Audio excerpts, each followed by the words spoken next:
All right, we're back with Born Nasty. How's it going, Mark? Not too bad, thank you. How are you, Elliot? Doing fantastic. This is episode 2. This is our Contamination episode, which I had never seen, and we're going to get into that pretty soon. I want to start with asking what you watched this week. Right, this week I watched Knight Riders. Not the cheesy David Hasselhoff TV show, but why not? No, it was the George A. Romero drama. It was not a horror movie. It is a drama about a medieval, modern day. It's set in the 1980s, and it's about yes, the modern day. Yeah, and it's about a bunch of jousters. It's about a bunch of jousters. Well, modern day back then. It's about jousters. Yes, I know. It's jousters on motorbikes, and it sounds really silly. When you say it like that, it sounds really silly. But did you say jesters or ghosts? Jousters. Joust. Oh, joust. Jouster. Yeah, I knew that. And it's one of these films that on paper it sounds really silly. But my God, this is such an emotional movie. I was nearly crying on it. I was like, don't cry. It's really good. Ed Harris is in it. He's amazing in it. Tom Savini has a starring role in it. He was also surprisingly really good. The only other things I'd seen him in is Martin and I think Planet Terror. And he's really good in this movie. He's underrated. Yes, he's really underrated. He's really good in this. And it's got like your cameos, your usual your Ken Foree, who the 90s audiences would probably know as Keenan and Kel's dad. Can't remember, I think it's Keenan's dad from Keenan and Kel. But he's in loads of exploitation movies. I think he's a great actor. He's Death Spa. Yeah, he's got a boost in popularity from Rob Zombie. Rob Zombie. Yeah. And I think he's great in those movies as well. Who else was in it? Christine Forrest was in it. That's George A. Romero's wife. And it's got a really disgusting cameo by Stephen King. That's the one part I really didn't like about it. I was like, is that Stephen King? I was like, oh my God, this is disgusting. It's just him speaking with his mouth full. And it's one of these, it's almost a pet peeve of mine. I don't like people speaking with their mouth full. That's not just that. It's like he's salivating while he's eating and munching. I was like, you know what? I don't even know if he was famous at the time. This is 1980. I think he might have just written Carrie back then. Maybe Salem's Lot. But yeah, that was a strange cameo. But it's got your Romero regulars and that. It's a really good movie. The only thing is, it's quite long. It's like 2.5 hours long, maybe 2 hours 20 minutes. It's way too long. I felt a little bit over long, but it's well worth checking out. I'd love to do it as like a supplement podcast someday. It's really well worth watching. I used to, and I know you have no problem with long movies. I used to like the longer the movie, the better, in my opinion. But now, these days, it's like, give me 71 minutes. Yeah, I know exactly where you're coming from. Sometimes I have those days, which is kind of why I watched this in like 2 parts, because of what it did feel. But it doesn't feel like a long movie. And the jousting scenes, like you said, they're on motorbikes, are really, really good. They're really exciting. They're not over long. The scenes aren't over long. But my God, Ed Harris is just, oh my God, the guy he's always been one of my favourite actors. I really, really like him. But, it's like nobody really knows him that well, and he's so good in this, because he's the king. He's the king of this jousting, this medieval. It's like, the way you get the travelling carnivals, like the freak shows and stuff. Well, this is like a travelling medieval, like a Renaissance fair. It's like a travel Renaissance fair, and he's the king. But to him, it's not a job. This is him. This is just his life. His life is in this. And, I don't want to go too much into it, because I want to talk about this as hopefully not a separate podcast. But it's a really good film. I enjoyed it way more than I thought I would. Well, you sold me on it. I'm going to check it out. It's so good. Ed Harris does chew the scenery. I know that much. Yeah, he's so good in it. He's amazing in it. I watched a lot of stuff, actually. I watched this movie called Beyond the Seventh Door. Yeah, that sounds like a Fulci film. It's not. It's fucking ridiculous, though. It stars this guy named Lazar Rockwood. I've never heard of him.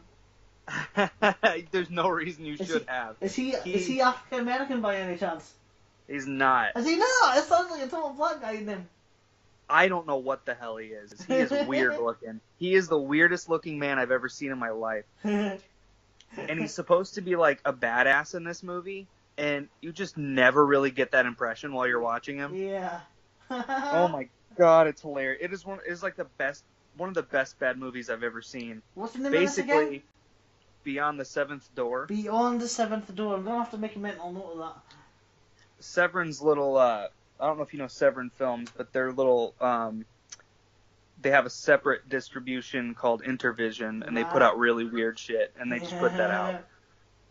And so the idea is, he is an ex-thief, I guess, and his ex-wife, I think it is, maybe it's an ex-girlfriend, she has access to a castle in town, or basically you seem really unsure about the plot of this movie. Yeah, it's not super clear. No. But basically, he's doing one last heist, and he wants to do it in this castle, but he knows that it's run by this real dangerous guy. Anyway, he gets into this place with her, and it's like each room is a trap he has to figure out how to get past. And it's like a game, and it's just so fucking ridiculous start to finish, and it was a blast. I actually had some friends over, and we double featured. I subjected them to Beyond the Seventh Door and this other movie called Raw Force. Raw Force, Raw Force Invaders of the Jade Tombs is like the subtitle of it. So, yeah. My girlfriend's name is Jade, so yeah, Raw Force Invaders of the Jade Tombs takes on a very different... my sister's name, yeah. Is it? Yeah, my sister's name is Jade as well, yeah. Oh, I didn't know that. So, that's that. I also watched last night, actually this morning, I watched Revenge of the Ninja. Is this a Godfrey Ho movie? Is this one of those ones starring Pierre Kirby? It is not. Richard Harrison. Sam Furstenberg? I don't know him. Is he the actor or the director? I think it's a different guy. I think it could be a Godfrey Ho movie starring Richard Harrison. He also did Ninja 3: The Domination, which is one of my favorite movies. Yeah, that sounds like it could be a Godfrey Ho movie, yeah. Yeah, no, he does a lot of these American ninja movies, and Revenge of the Ninja was fucking, again, nuts, start to finish. Probably one of my top favorite movies right now. I was so blown away by how fucking ridiculous. Like, right in the beginning of the movie, a kid gets murdered in the head with a ninja star. I'm gonna have to watch this, yeah. Totally gonna have to see it already. It's hilarious. I loved it. Well, I was going to say to you, when you mentioned that first movie, the Gates of Doom thing, it reminded me of when you mentioned them going into the castle. I got the image of Inspector Clouseau getting his peg legs stuck in the bridge with the rubber parrot, with the inflatable parrot, trying to get to the castle for some reason. It's not even really a castle. It's I don't know, man. I don't know. I just had the image of Peter Sellers with the inflatable parrot getting his peg legs stuck in the bridge, in the drawbridge. Oh yeah, classic. Mixed with the Dungeons and Dragons movie. Oh yeah, God, that was awful. That was awful. Yeah, it's just a rip off of Indiana Jones. It's a rip off of all 3 Indiana Jones movies. Yeah, and a little bit of like, I don't know. I don't want to get into Dungeons and Dragons.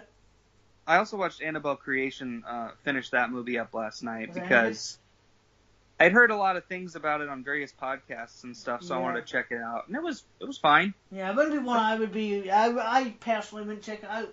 I like The Conjuring, but when I heard the spin-off Annabelle, I was like, this is clearly just reeling the teenage girls and the teenage, audience. I was like, yeah, this is not a movie for me. I heard about Annabelle Creation. I thought, I've got a funny feeling this movie ain't for me, so I didn't watch it. But who knows? Yeah, I was never interested in the Annabelle films, but I watched this one just because of what I had heard about it. It was decent, but I take it or leave it. Yeah. If I'm in the mood for something that is strictly trying to be a horror film and not like a goofy exploitation or something, I could watch it. It wasn't that bad, but. The second movie I watched was Black Mama, White Mama, which is You mentioned that. Which is directed by Eddie Romero, who's done like monster movies from the 60s and that. He's an interesting director. It feels like it could be a Jack Hill movie, but it's not directed as well as a Jack Hill movie. It's the Defiant ones. It's the Defiant ones with women and more nudity and more violence. The only thing That's not bad. The only thing is, if I was to watch the Defiant ones, I don't want to see nudity in that movie. That's the wrong type of nudity in the Defiant ones. I don't want to see neither Tony Curtis nor Sidney Poitier get naked, but I am fine with seeing Pam Grier get naked. Yeah, she has one goofy nipple, but her titties are pretty nice. But it's a fun movie. It's what you would expect from a 1970s blaxploitation movie. I think it was called. I think it was originally over in the UK. I think it was originally called Women in Chains. Which, how original. How many women in prison movies called Women in Chains can you think of? But I love the title Black Mama, White Mama. It's got that blaxploitation edge to it.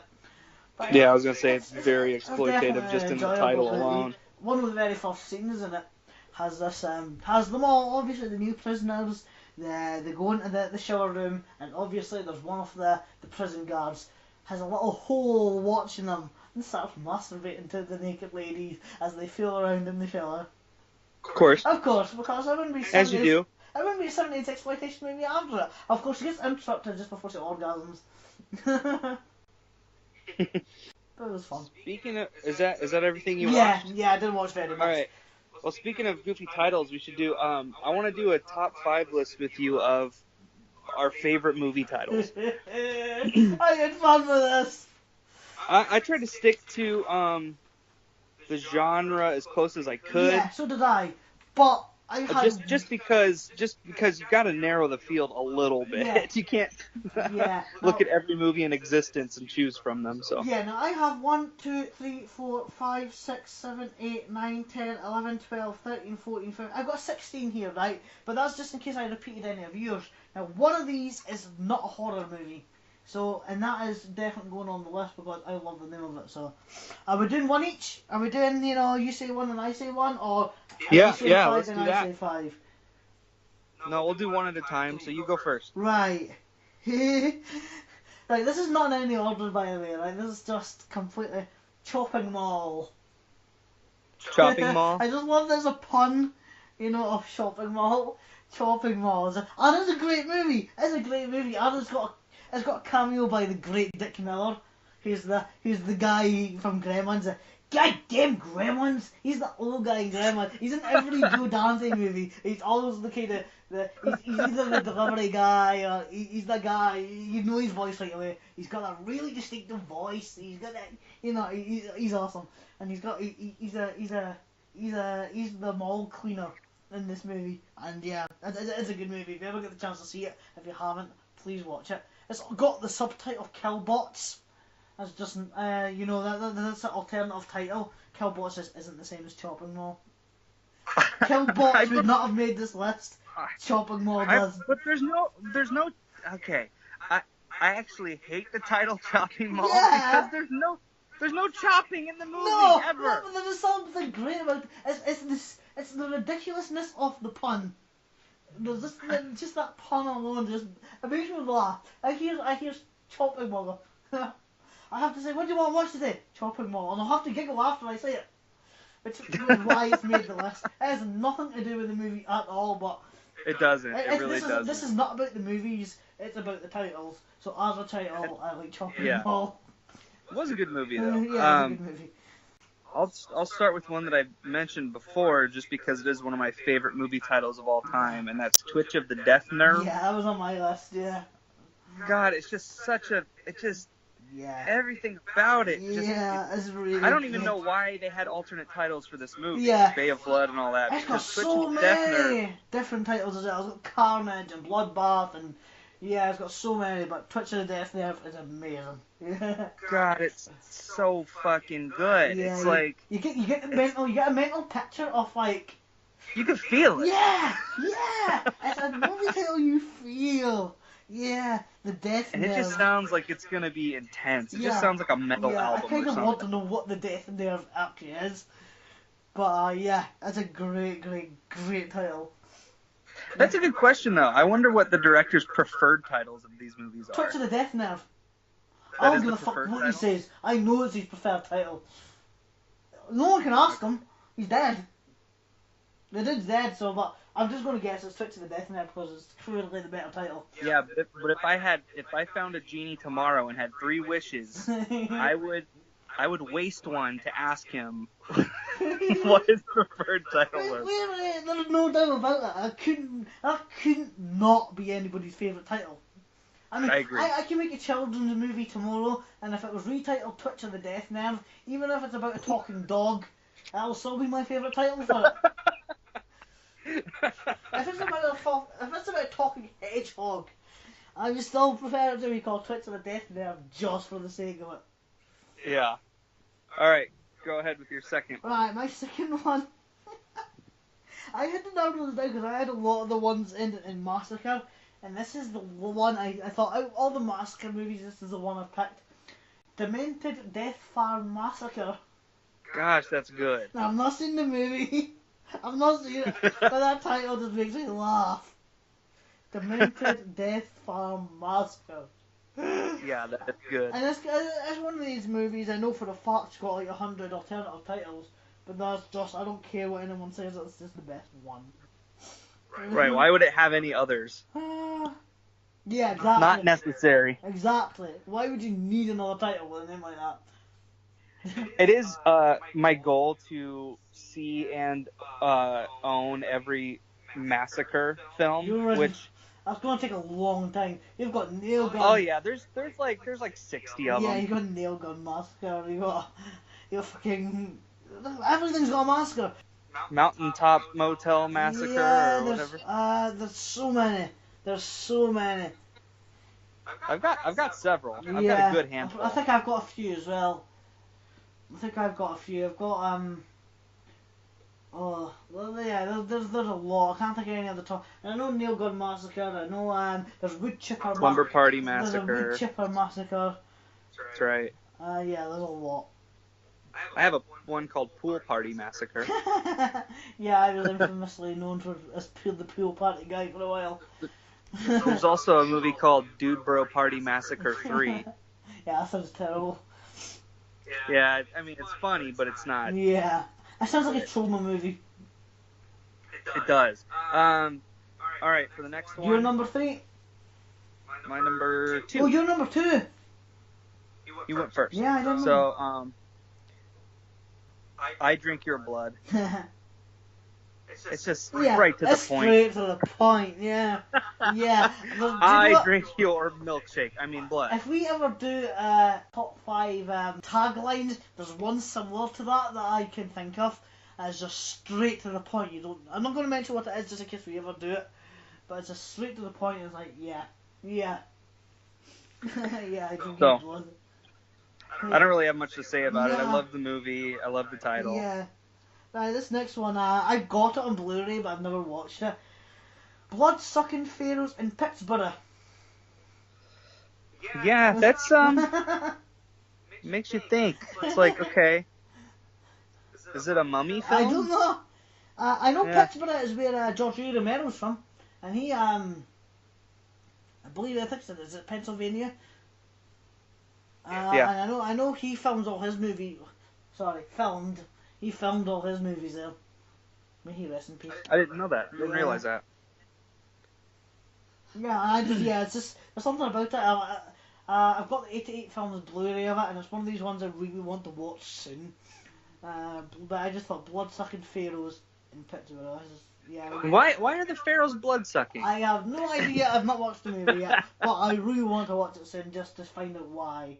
Yeah, blood-sucking pharaohs.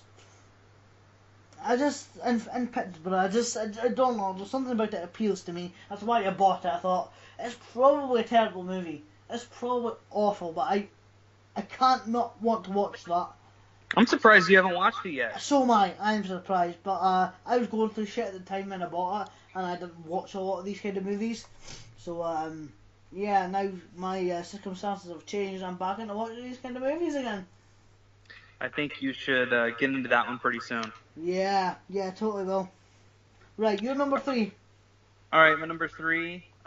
It's kind of going along these same lines, but I can't help it. These are my favorite movie titles. Make Them Die Slowly. Yeah, that's an alternate title for Cannibal Ferox, isn't it? It is. Yeah, which is a much better title than Cannibal Ferox. It's an incredible title, but it was capitalizing really on those. It was capitalizing on that cannibal craze. Yeah, sounds like a torture movie almost. Right, I've got to say I don't like torture movies.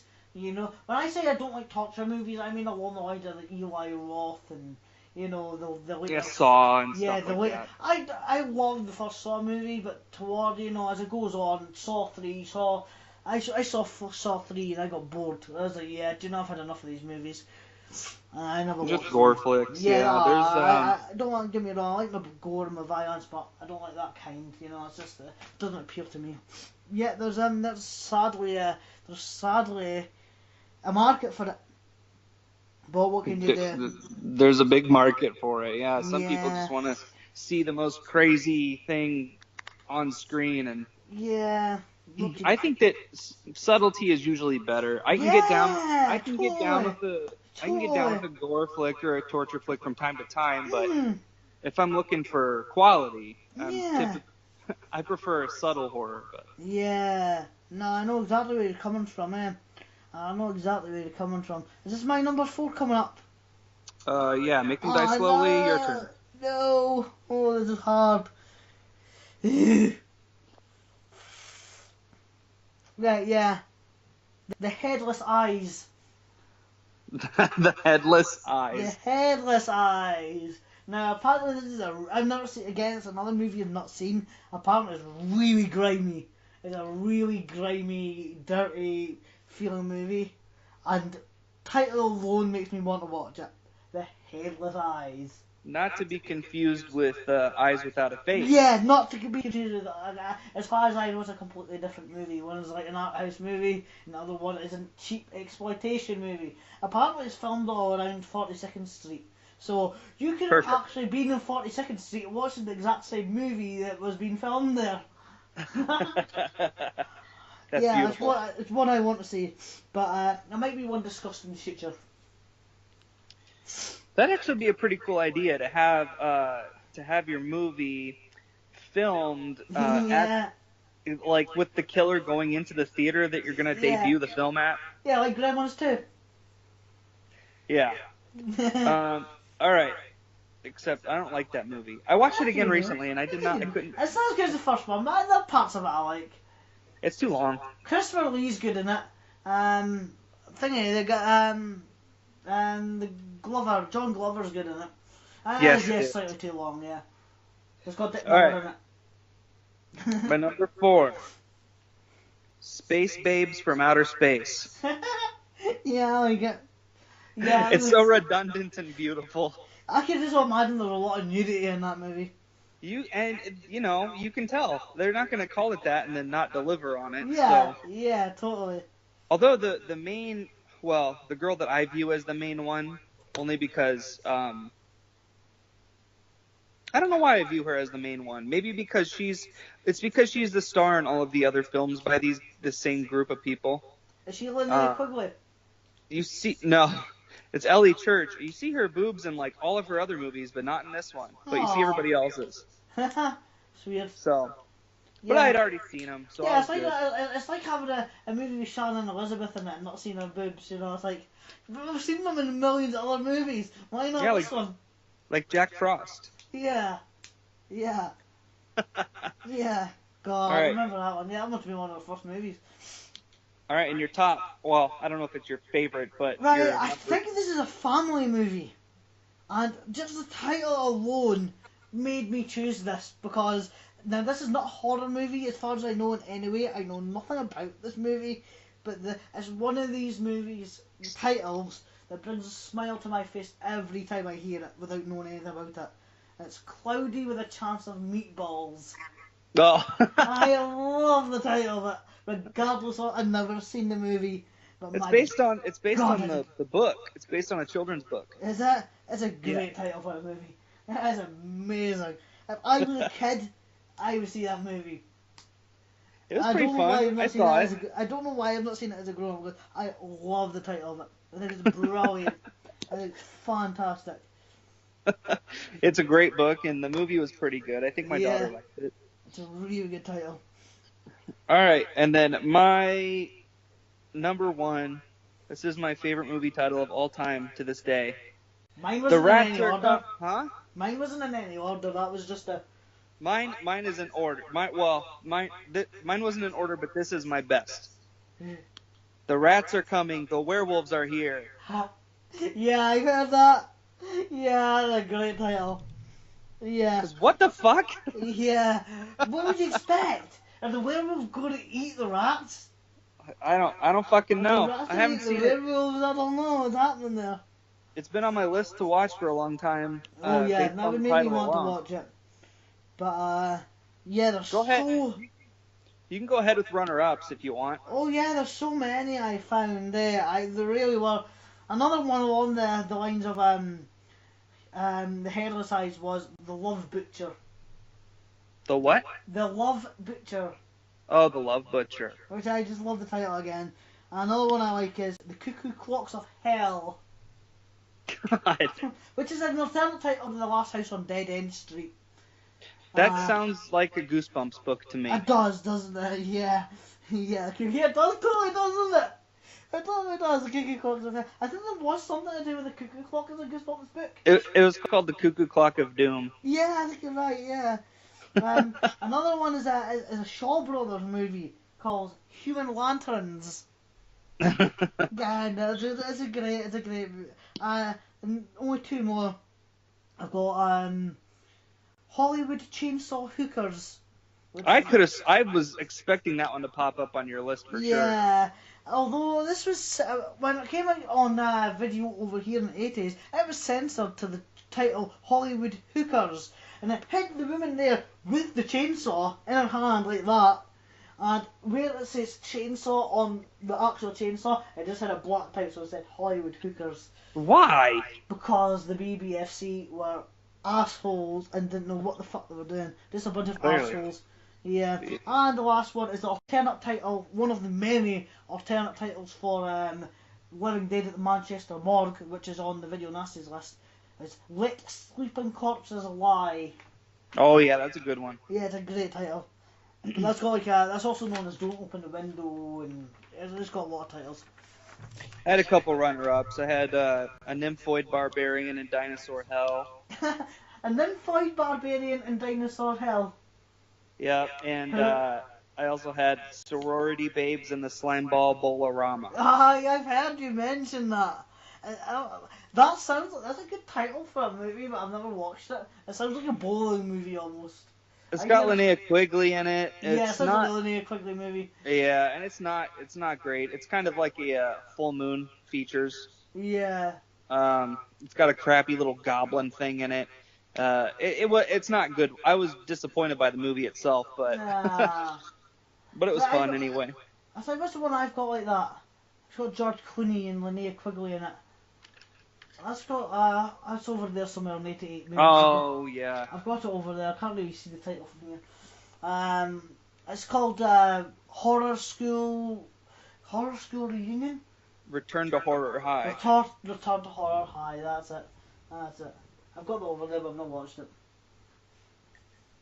All right. Let's get into Contamination if you're ready. Right. Yeah. A.K.A. Alien Contamination. A.K.A. Toxic Spawn, also in America. Toxic Spawn or Alien Contamination in America. Toxic Spawn is the best title of the three. It really is, isn't it? Why did they just call it Toxic Spawn? I don't know. I hadn't actually heard that one. Yeah. It's pretty good. I'll play the trailer.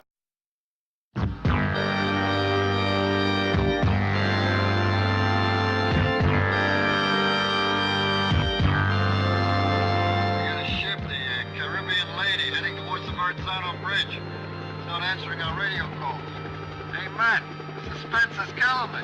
What do you think? There's not a soul in sight. Really weird.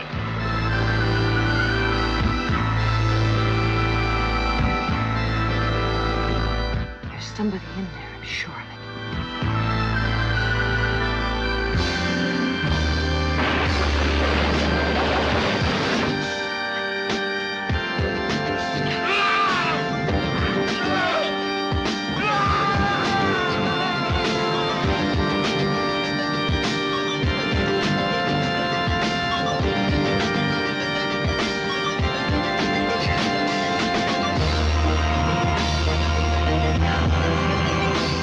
Do you mean they come from outer space? Why not? How many worlds are there in the universe? Millions.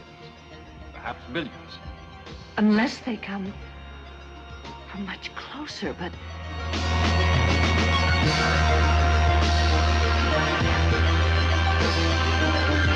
Mars has always stimulated man's imagination.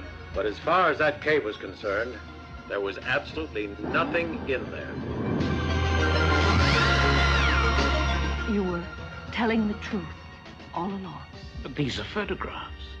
But there hasn't been another expedition to Mars. No. These were found here, on Earth. Thousands of them. The woman is Stella Holmes, a first-class mind.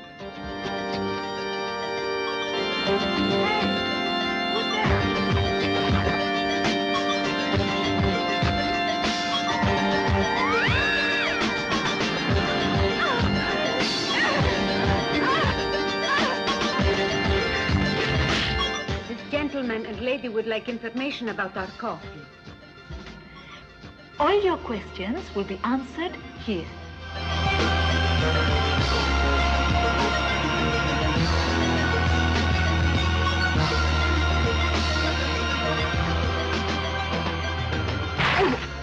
It's too late. Hamilton has got your friends.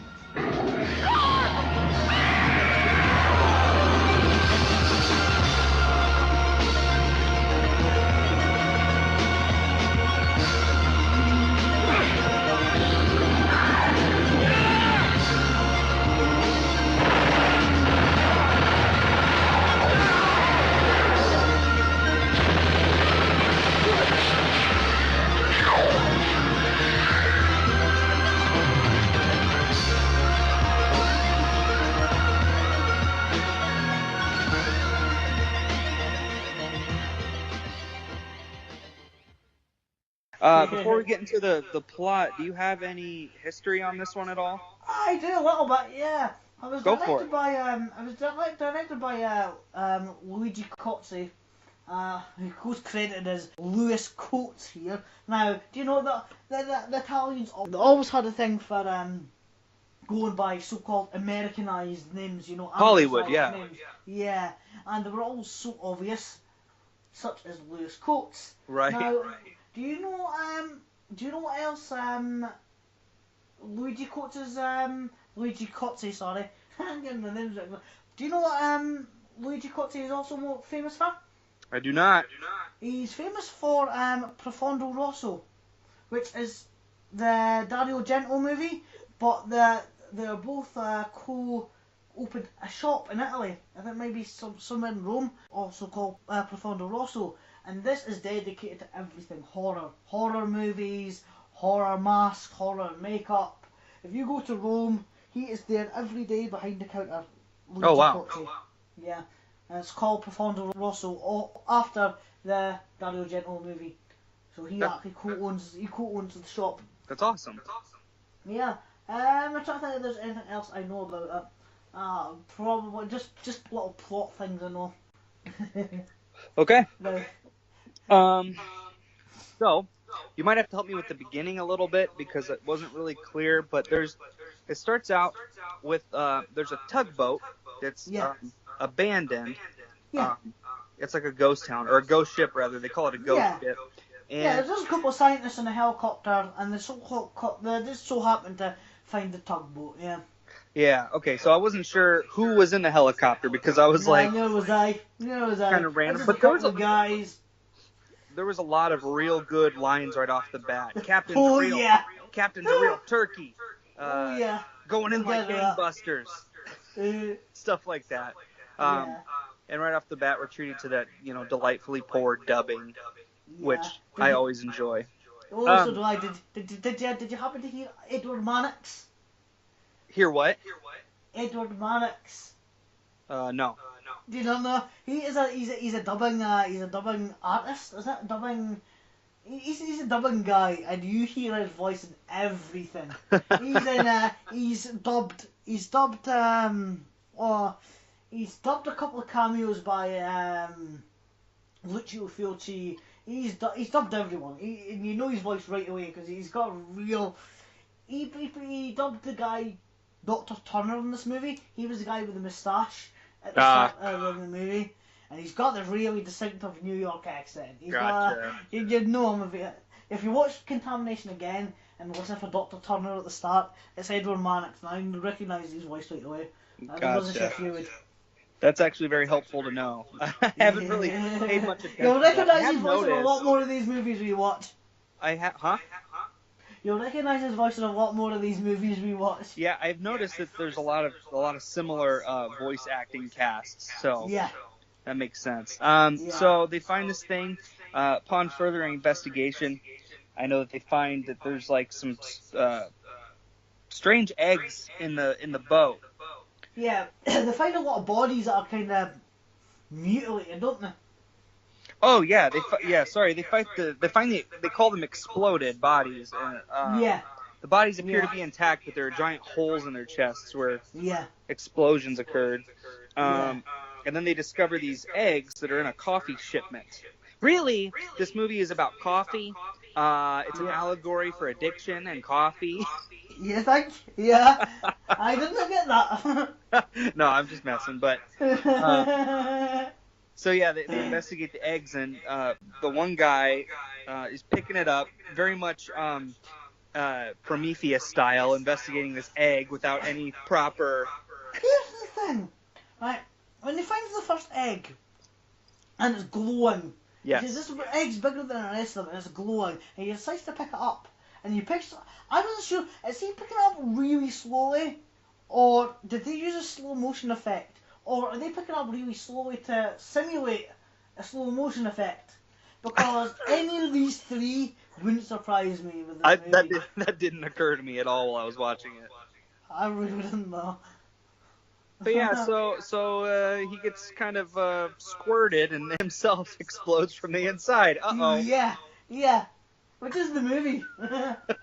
And we're like, okay, I kind of get what I'm watching here. Yeah. Oh yeah, you know right off the bat, as soon as you see the thing on the boil on his fist explode, then you see his whole chest explode. Yeah. With the biggest squibs known to mankind. Yeah. The squibs are so big that you can actually see them underneath their hazmat suits. Yes, you can. You can actually, it's like, wait a minute, he's put on a lot of weight since the last scene. Then you see the thing explode, you're like, yeah, it's a bit of a mechanical. And you always know it's coming because you can see the giant fucking squid. Yeah, it's so obvious as well, yeah. So, the one survivor they find is held in quarantine for decontamination by, Special Division 5? Something like that, yeah. They call themselves, and it's led by this real hard ass Colonel lady, Colonel Holmes, like Sherlock Holmes. Yeah. Now I want to see if you noticed anything.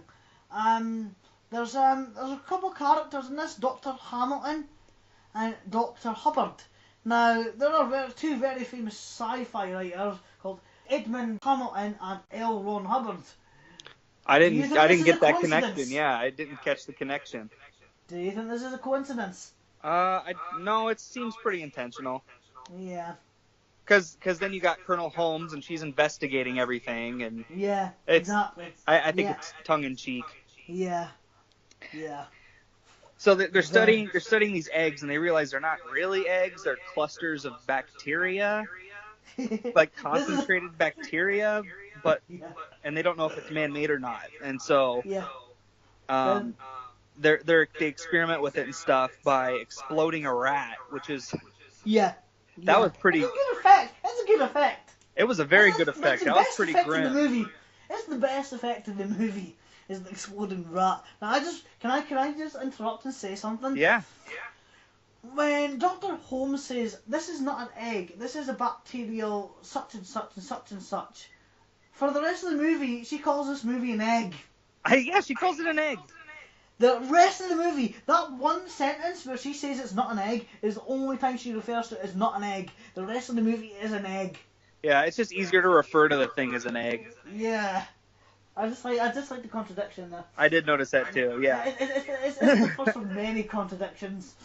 And she comes to a lot of decisions and conclusions just out of her ass. Yeah. Yeah. So, Oh, he certainly does.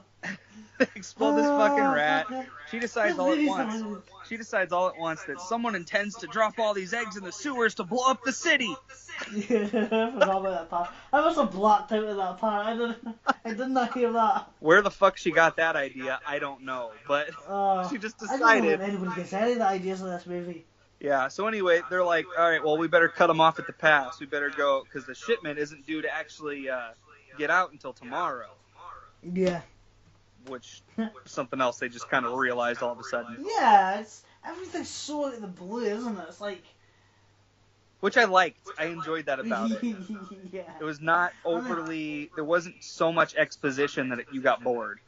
That's because there's nothing to expose.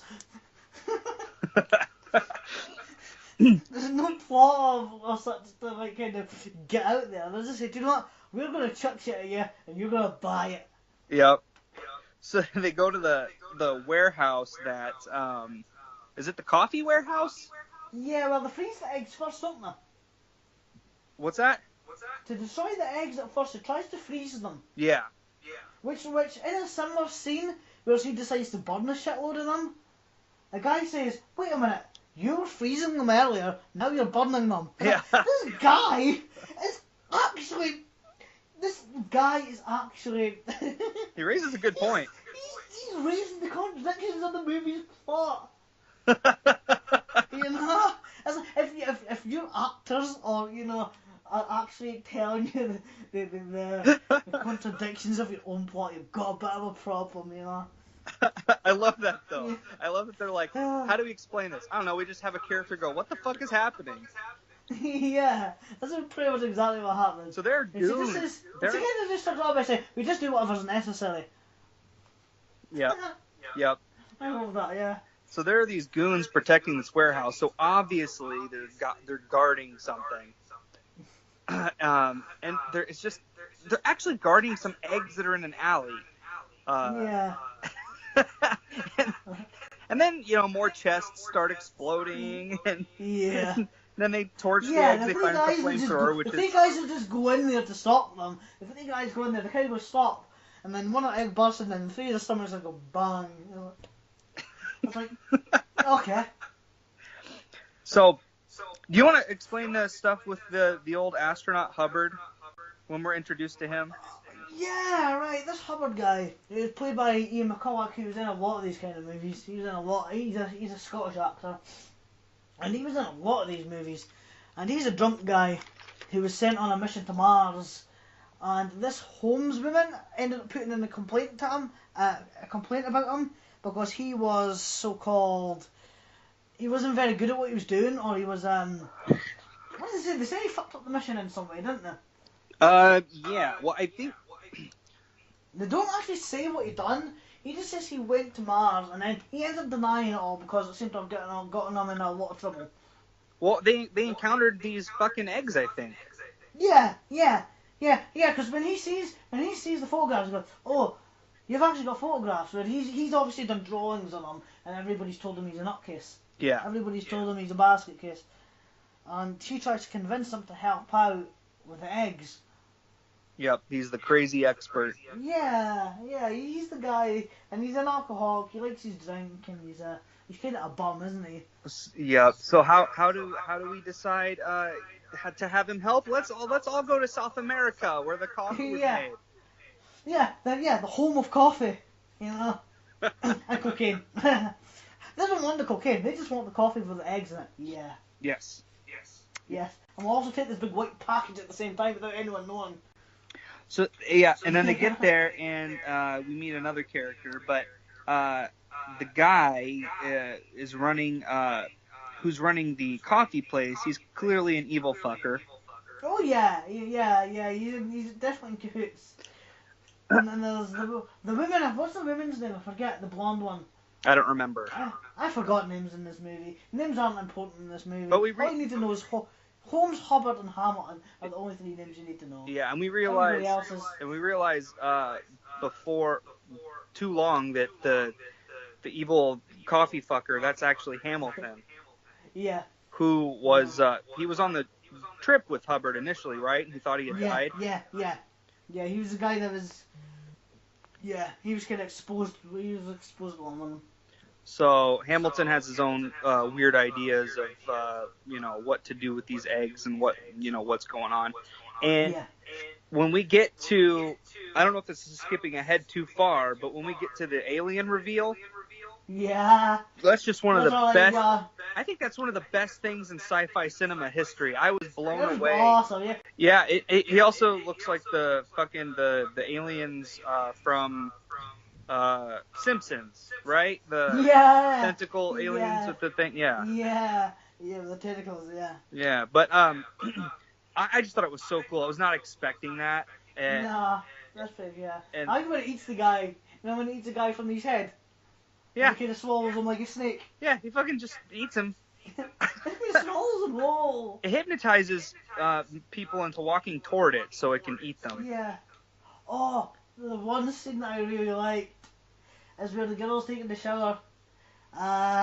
She's getting out, she sees the egg, and then she struggles getting out of the bathroom. There's an egg. And she keeps on trying the door. I was like, just kick the door down and walk away from it. That's what a normal person would do. Yeah. That's She struggles. We don't necessarily watch these for the logic. No, definitely not. We would be in a lot of trouble if that was the case.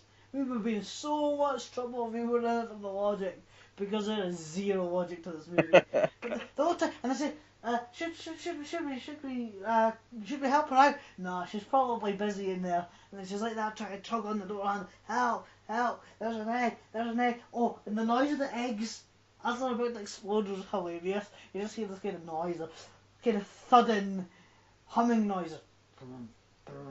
Yes. I just thought that was really funny. You hear it so often when she started escaping from his bathroom.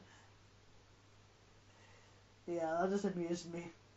Yeah, there was very actually some pretty. I liked the atmosphere, the music. Yeah, well, the music by Goblin, isn't it? Or the Goblins, as it is in this movie. Do you know? Nobody can seem to know whether they're called Goblin, Goblins, or the Goblin, or the Goblins. They can't really seem to settle the final name for this band. Yeah, they can't seem to decide when they're crediting them. I think it's just supposed to be just Goblin, though. Yeah, they're usually just Goblin. Dario Argento calls them Goblins, so they're Goblin. Dario Argento is, Yeah, he's the final word. Yeah, he's final word. He's carte blanche here. So, what am I missing? Because they spend a lot of time with Hamilton, and he's trying to kill them and stuff, and I still don't know. Back and forth. Finally, they kill him. They kill Hamilton. Yeah, they just kind of shit him, don't they? And then there's this moment of looking at the stars, and it's kind of like a teaser thing. Yeah. Not really needed, but whatever. Nah. It's a kind of jumbled movie, yeah. A little bit more clear than, definitely more clear than our last one, though. Oh yeah, well it's a different movie altogether. Nightmares on a Damaged Brain is bleak. Bleak. This is bleak and choppy. This one's just a little jumbled, and it actually this is jumbled and hilarious. Definitely had a better budget. Yeah. It's clearly an rip-off, which I don't see as a bad thing. But I'm not the biggest fan of Alien as a movie. I don't think it's a bad movie. I don't think Alien's a bad movie. I'm not saying that. I'm just not the biggest fan of it. But this is fun. This is such a fun, stupid movie. I can't believe anyone got offended by this even in the 80s. I can't believe anyone got offended by it. Is it gory? Yes. but the effects are so bad and so ridiculous, it's impossible to get offended by it. I could have shown this back to my gran back in the day, and she wouldn't have been offended by it. Yeah, wasn't there? There was a scene of with boobs. Was it? Wasn't there? I never saw them. No, those are just eggs. Oh, they were eggs. No, boobs wasn't a big deal back then either, though. That's true. That wasn't a big deal. That wasn't a big deal. They weren't concerned about nudity in movies or even that badly of sex. That was just mostly about gore back then, in the video asses era. And they were concerned about sexual violence and gore, and violence in general. Yeah. And this does have gore, but the gore is so ridiculous and over the top. It's impossible to take seriously. Yeah. There is nothing serious about this movie. The dialogue is ridiculous and funny. It's a lot of fun. It's hilarious. It's hilarious for all the wrong reasons. And that's why I can't imagine, even in 1980, this movie couldn't be taken seriously. I refuse to believe anybody took this movie seriously. This is one that I could not really understand why it was on the list. There's going to be a lot of those. No. This is one of them, because it's just a fun, goofy It's so much fun. movie. It's a genuinely enjoyable movie for all the wrong Nobody's reasons. being exploited. No. There's some pretty, the effects aren't like super gruesome. It's a lot of blood, but it's nothing. No, gruesome. It's too cheesy and over the top for that. And it's a good movie to have a bunch of mates around, a few beers, enjoy it. It's one of those movies. It's one of the most fun movies on this list. It's a genuinely enjoyable, fun movie. It was, yeah. The I think a lot of tension- them are going to be more bleak and stuff, and this one was very fun. I was very happy with it. At the same time, the reasons for making this movie are completely different from the reasons we enjoyed this movie. We enjoyed it because it's so funny and over the top and, not serious, where I think they were trying to make a serious horror movie, and it doesn't come across that way at all. It's not... It's a horror movie for a different reason. Yeah. Whenever it's kind of hard to make a horror movie involving aliens that feels actually menacing. Yeah, there's nothing menacing about this movie. Yeah. Except for the bad dubbing. So. The dubbing's hilarious. And some of the lines in it, I can't think of any of the lines off the... I was going to write down some of the lines in this movie, but I couldn't remember. I did find it quite funny when he slapped her for some reason. I kind of chuckled at that. Yes, yeah. He's like, do we understand each other? It's like, yeah. It's just like, it's old-fashioned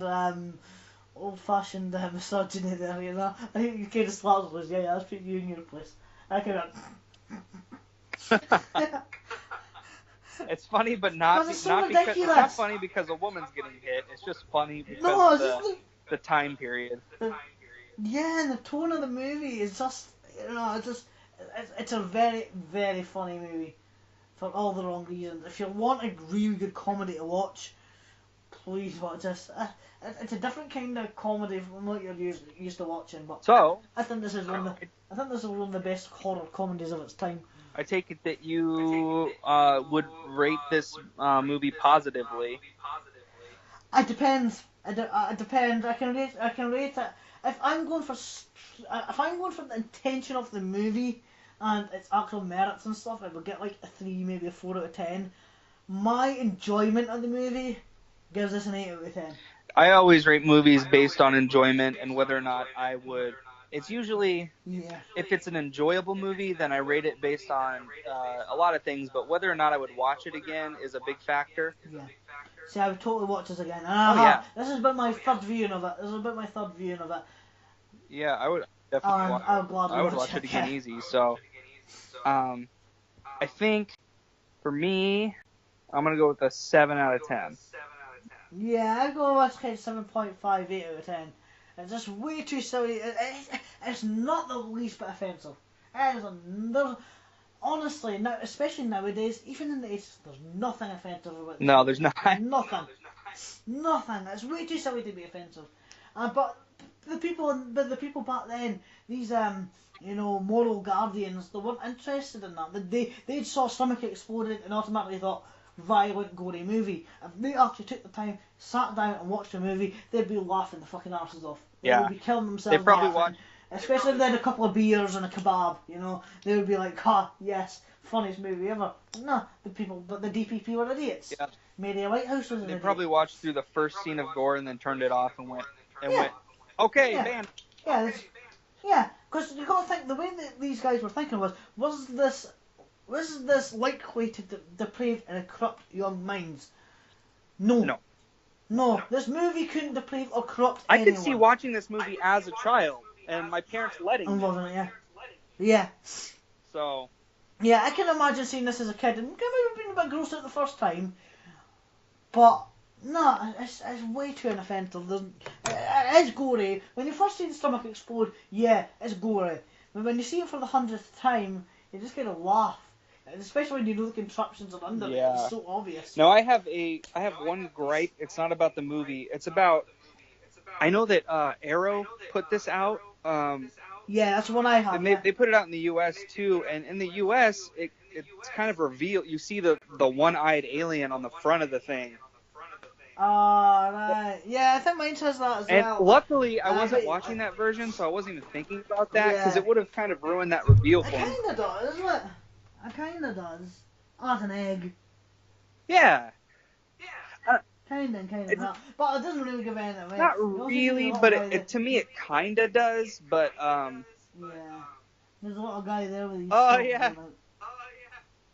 I like that. But yeah. I'm a fan of this movie. I'm glad to see it. I'm gonna need to grab it. I passed up on it for so long because I heard it was just Alien ripoff, and it's not really. It's completely different. Nah, the only thing that makes it a ripoff is the chest burster. Yeah, and after the chest bursts, there's nothing that comes out of it. Yeah. So I dug it. Yeah. Positive. Do you have anything else? Big improvement on Nightmares on a Damaged Brain. Yeah, I would. But totally different as well. It's completely different. I enjoyed this one more. Yeah. Do you have anything else you want to say about this movie before I reveal next week's movie? Not really. The only thing was, I think we revealed everything we could about it. It's ridiculous. It's fun. The dubbing's crazy. Gets the recommend. We will hear more of Edward Mannix's voice in the future. I can assure you that, and you will know it. You'll know it as soon as you hear that. You'll be, there he is.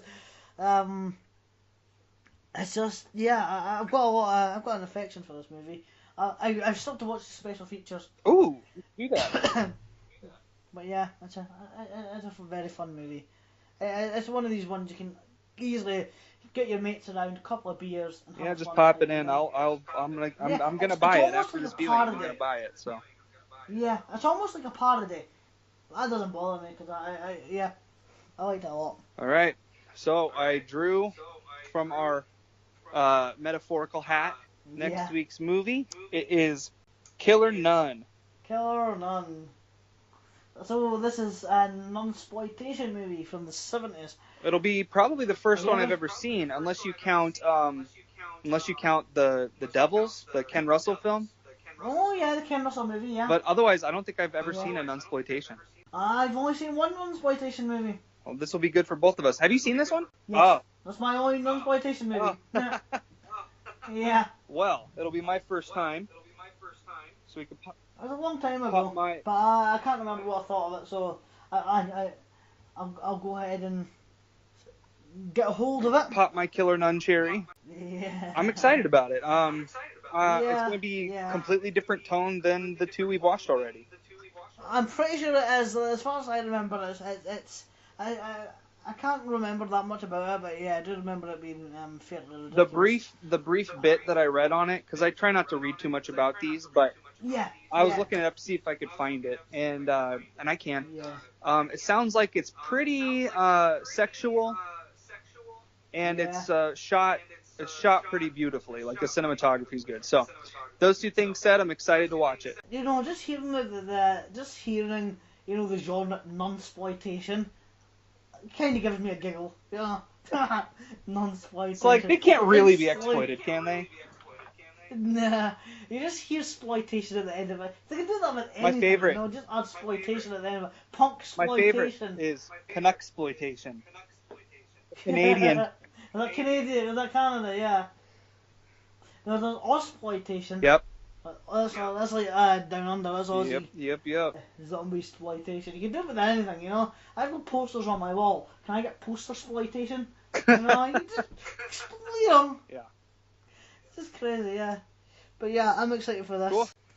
I think that basically wraps up Born Nasty episode 2. Yes, and I shall see you next week. See you next week, man. Thanks for watching, guys. If you like the podcast, give it a like, share it around, make us a little bit popular, please. And yeah, we hope to make people more aware of these movies, because I don't think many people would ever be aware of Contamination. Yeah. If it wasn't for this list. And hopefully over time we get some of the sound kinks fixed and worked out. And, yeah.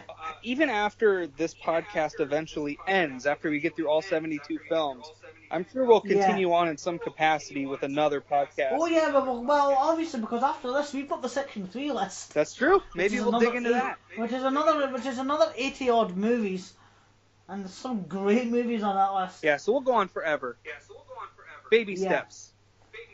Yes, we're talking about at least 3 years of this. Awesome. All right, man. I'll catch you next week. Thanks a lot, Elliot. I'll see you next week. Bye.